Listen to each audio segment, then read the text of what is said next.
quem sabe, que não estamos mais em 2020. Estamos em 2021. Eu sei, pelo menos.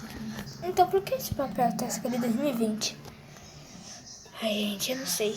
Mas olha essa torneira e eu vou ligar.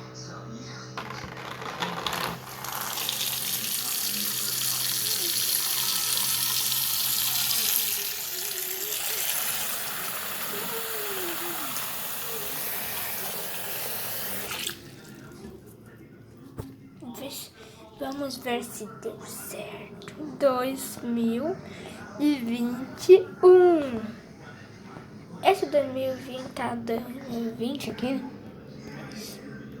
Para de focar nele. Foco no 2021. Tá, agora eu vou tirar esse papel aqui. Tá. E água. E eu só queria mostrar isso.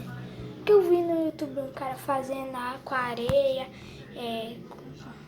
Aí eu decidi fazer com papel, ó. 2020, molhou o papel. 2021. Ó, se vocês olharem do outro lado, eu fiz ao contrário.